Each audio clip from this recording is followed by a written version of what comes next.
এভাবেই মোমবাতি জ্বালিয়ে মনোবাসনা পূরণের জন্য মানত করছে ভক্তরা। আবার দূরে চলছে রান্না। আগত ভক্তরা মাসব্যাপী এভাবেই রান্না করে খায়। বলা হচ্ছে ৫০০ বছর ধরে চলা জামালপুরের দুরমুঠে পালিত হওয়া ঐতিহ্যবাহী হযরত শাহ কামাল রহমতুল্লাহি আলাইহি এর মাজারের মেলার কথা। জানা যায় ৫০০ বছর আগে সুদূর ইয়েমেন থেকে ইসলাম ধর্ম প্রচারের জন্য জামালপুরে আগমন করেন হযরত শাহ কামাল রহমতুল্লাহি আলাইহি নামে একজন পীর। তার ইন্তেকালের পর তার নামে গড়ে ওঠা মাজারকে কেন্দ্র করে পালিত হয়ে আসছে হযরত শাহ কামাল রহমতুল্লাহি আলাইহি এর ওরস শরীফ। ওই ওরস শরীফকে উদ্দেশ্য করে দুরমুঠে বসে মাসব্যাপী বৈশাখ মেলা, যা আবার কামাল মেলা নামেও পরিচিত। মেলাকে কেন্দ্র করে দূর দূরান্ত থেকে লাখো ভক্তের আগমন ঘটে। এখানে প্রায় প্রতি বছরই দুরমুঠ মেলা হয়ে থাকে। আমরা বন্ধু বান্ধব এখানে সবাই মিলে আসছি। প্রতি ডিস্ট্রিক্টে লোক আহে এই জায়গায় আসে, মনে করেন মানত করে তাদের আশা পূর্ণ করে। মেলায় বসেছে শত শত দোকান, যেখানে চলে বেচা বিক্রি। ১.৫ থেকে ২ কিলোমিটার পর্যন্ত রয়েছে মেলার বিশাল কর্মযজ্ঞ। প্রতিদিন হযরত শাহ কামাল রহমতুল্লাহি আলাইহি এর মাজারে এসে তার ভক্তরা নামাজ পড়েন, দোয়া করেন। কেউ কেউ আবার লক্ষ্য পূরণের মানত করেন। মধ্যরাত পর্যন্ত চলে ভক্তিমূলক গান। হযরত শাহ কামাল রহমতুল্লাহ আলাইহি মাজার দরবার শরীফে আসার পরে যে যা মানত করে আল্লাহ রহম সেটা পূরণ হয়।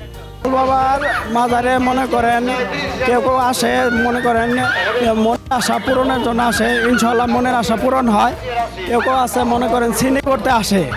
এখানে মনে করেন আরও আছে অনেক পাগল আসে, মনে করেন পাগলেরাও আসে। শাহ কামাল হযরত শাহ কামাল বাবার ভক্ত। হযরত শাহ কামাল বাবা আপনার আরবের ইয়েমেনি শহর থেকে আসছে। তো আমরা আমার দাদা বা নানার ছোটোর থেকে আমরা দেখতেছি যে এরকম শাহ কামাল বাবার অনেক ভক্ত। আমাদের এখানে দুরমুঠ কামাল সাহেবের মাজারে এই দেশে অনেক দূর দূরান্ত থেকে মানুষজন আসে যায়, অনেক মানত মানসিক করে, অনেক কিছু পায়। অনেকেই ছেলে মেয়ে মানসিক করে তা পাওয়া যায়। 12 আউলিয়ারা আসছে এবং গরিয়াগুলা বিশ্বাস মনে চাইছে বিদায় পাইছে। এখানকার মানুষ আমরা সবাই নাবাক হয়ে গেছি গা, মিথ্যাবাদীর ভরা। কাজেই 12 আউলিয়ারা যদি থাকে এ সমস্ত কিছু পাওয়া যায় না। তবে ইনশাল্লাহ এই মাজারে এখনো অনেক কিছু মানসিক করলেন ধরে মানুষের নিয়ত পূরণ হয়, দর্শকে নিয়ত পূরণ হয় বিদায় সবাই দূর দূরান্ত থেকে আসে যায়। অনেক লোক অনেক তামসা করে, অনেক রকমের পাগল এসে মেলা বসাইছে। ৫০০ বছরের এই ঐতিহ্যবাহী কামাল মেলাকে কেন্দ্র করে কোনো মাদকের দোকান যেন না বসে, সেদিকে প্রশাসনের সুদৃষ্টি কামনা করছেন স্থানীয়রা। নিউজ ডেস্ক, দেশ টিভি।